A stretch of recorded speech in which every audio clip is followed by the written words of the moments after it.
చిన్నగా చిన్నగా మన పట్నం ఖాళీ అవుతుంది. రోడ్ల మీద బండ్లు కార్లు తిరుగుడు జర్రంతా తక్కువైంది. ట్రాఫిక్ జామ్లు పెద్దగా లేవు. రేపేలుండి అయితే ఇంకింత పలసగా అవుతాయి రోడ్లు.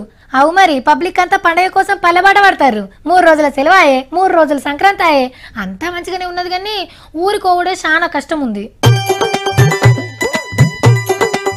అరే ఎక్కడ జనం, ఏ బస్సులో చూసినా కాలు పెట్ట సందు లేకుంటున్నది. పొర్రి బస్సు ఆవిడే ఆలస్యం చూస్తుండగా నిండిపోతున్నది.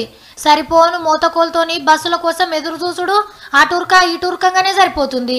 పట్నం నుంచి ఊర్లకు పోయేటోళ్ళందరి పరిస్థితి ఇట్లనే ఉన్నది. చార్జెస్ ఎక్కువ తీసుకుంటున్నా కానీ సౌకర్యాలు మాత్రం ఏం లేవు. ఆర్టీసీ బస్సులే ఇట్లుంటే ఇక పవేటోళ్ళు ఊకుంటారా? ఆంధ్ర అన్నయ్యలకు ఇదే పెద్ద పండగనాయి. అంత ఊర్లతో అట్టే వరకు డబుల్ త్రిబుల్ ఛార్జీలు వసూలు చేస్తున్నారు. రైలు స్టేషన్ల కాడేమన్నా తక్కువనా? స్టేషన్ల బండో చాక ముందే ఎగబడుతున్నారు సీట్లు దొరుకుతాయో లేవో అని. ఆర్టీసోళ్ళు పవేటోళ్ళని ఆదర్శంగా తీసుకొని రైలు బండ్లోళ్ళు కూడా స్పెషల్ బండ్లు బోగీల మీద గట్టిగానే గుంజుతున్నారు. మనిషి మీద మనిషి కూర్చోవాలి. అసలు జనరల్ జడిసిపోయి ఇప్పుడు 5,000 అయిన టికెట్స్ డబల్ తీసుకున్నారు, తీసుకెళ్తున్నారు. పండ్ల పని ప్లాట్ఫామ్ టికెట్ ధరలు కూడా పెంచి పడేసిర్రు. టాటా చెప్పనీకి పోతే 20 రూపాయలు దండిగే 2 తీర్ల ఆమ్దానిని కమాయిస్తున్నారు.